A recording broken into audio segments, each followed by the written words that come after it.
Doctor Aslam, तुम यहाँ क्या कर रहे हो? यही मैं तुमसे जानना चाहता हूँ। लेकिन ये खत लिखकर मुझे यहाँ बुलाया गया है। ऐसा ही एक खत मुझे भी मिला है। डॉक्टर असलम, अरे विशाल, एक खत मेरे पास भी है। एक जैसा खत सबको? लेकिन ये लिखा किसने है यार? मैंने। है? सर आप? हाँ मैं।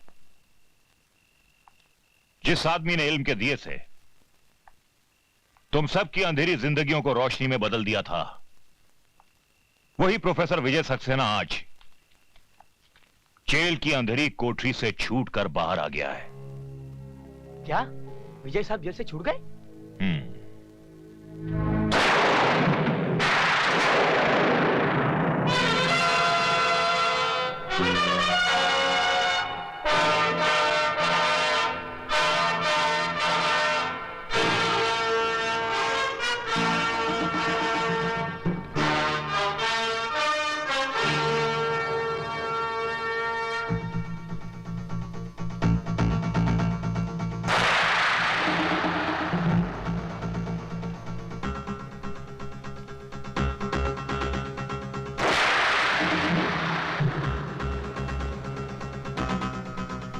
क्या भैया सुबह से भूखी प्यासी बैठी हो कि तुम्हें राखी बांधूं? और तुम बस बस बस, तेरा भाषण शुरू होता है ना तो रुकता ही नहीं। बच्चों का एग्जाम सर पर है, पढ़ाऊंगा नहीं तो चलेगा कैसे?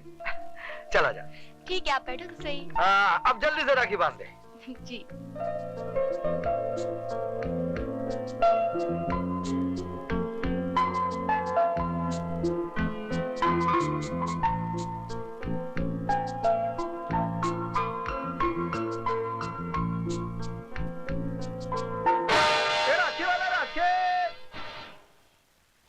राखी वाला राखे। ए राखी वाले, एक राखी देना। कौन सी दूं? किसके लिए राखी खरीद रही है बेटी? तेरा तो कोई भाई भी नहीं है। माँ, कोई भाई ऐसा भी तो होगा जिसकी बहन ना हो, क्यों नहीं उसे राखी बांधो? ये लो, बांधो राखी।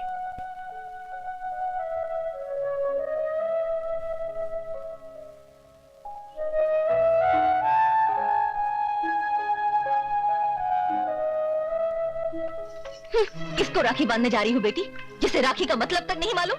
पर ये कौन है माँ? क्या किया है इसने? इसने वो किया है जो आज तक किसी भाई ने नहीं किया। बहन की इज्जत बचाने के बजाय उसकी इज्जत लूट ली। बेशर्म, अभी तक जिंदा है। नाक वाला होता तो कब का रेल की पटरी पे अपनी जान दे देता। चल अंदर।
हेलो।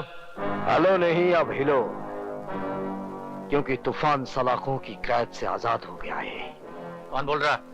अपने बाप का नाम भी भूल गया। कौन? विजय? हाँ, विजय सक्सेना।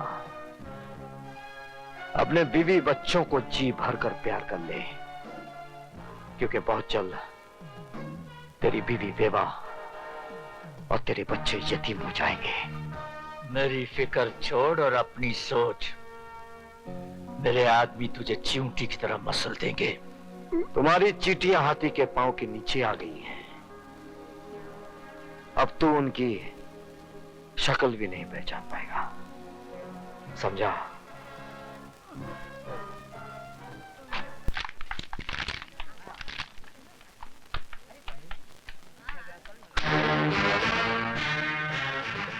सदानंद, तुम लोगों ने मेरी बहन को ऐसी मौत मारा है कि उसे कफन तक नसीब नहीं हुआ, लेकिन मैं कफन दूंगा।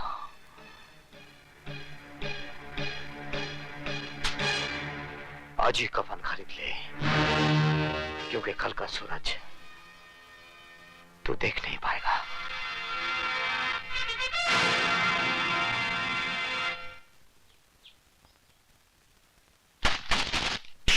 हमको कमीशन खिलाता है? हमको? हम इसकी तरह कमीशन खिलाए के कमिश्नर नहीं बनाओ। हमारा नाम है धनिकलाल धुरंधर। उठाओ अपनी अम्मा की दुकान, नहीं तो क्या कहते हैं? एरोप्लेन। हाँ, लटकाए के हवाई जहाज बना दूंगा। समझ गया का? समझ गया। चलो अभी जाओ यहाँ से, फुटो। नटवर लाल जी पधार रहे हैं। तू कौन है बे? नटवर या उका लाल? सरकार, मैं तो उनके जूतों की खाल हूँ। तो फिर कान खोल कर सुन ले, ई ऑफिस में कुत्ते, दल्ले और चमचो खाना मना है। समझा के नहीं? समझ गया सर, समझ गया। मैं तो कहता हूँ वापस चलिए, ये तो कोई पागल लगता है। अरे नटवरलाल नाम है मेरा। तो क्या करूं हम? अपना नाम बदल लूं?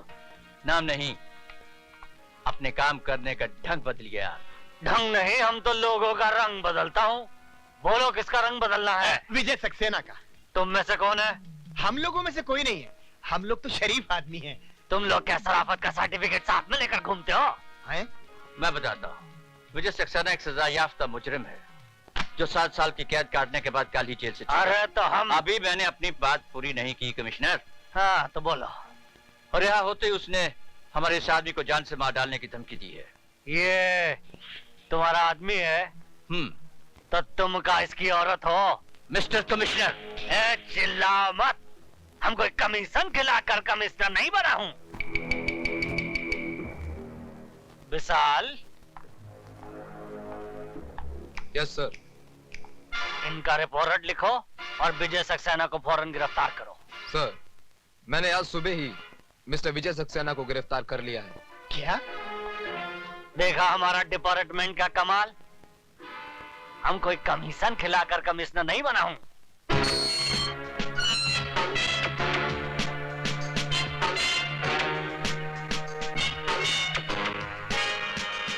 तुम्ही ने मुझे गिरफ्तार किया, अब तुम ही रिहा कर रहे हो। 7 साल से जिस आग में आप जल रहे हैं, उसी आग में मैं भी जल रहा हूं। स्वीटी आपकी बहन थी और मेरी जिंदगी। मैं पुलिस ऑफिसर इसलिए बना कि जिन दरिंदों ने मुझसे मेरी स्वीटी छीनी, उनको मैं मिटा सकूं। नहीं, वो मेरे शिकार हैं और किसी ने बीच में आने की कोशिश की तो जान से मार दूंगा। सर? स्वीटी की मौत के बाद मेरी जिंदगी का कोई मकसद नहीं रह गया था। फिर भी मौत जैसी जिंदगी जीता रहा सिर्फ इसलिए ताकि एक दिन उन हरामजादों का खेल खत्म कर सकूं। तो फिर आज और अभी वही खेल शुरू कीजिए सर, जो 7 साल पहले एसीपी फड़के ने कानून का सहारा लेकर आपके साथ खेला था। आज कानून आपके साथ है सर, जाइए और इंसाफ के माथे पर लगे इस दाग को मिटा दीजिए।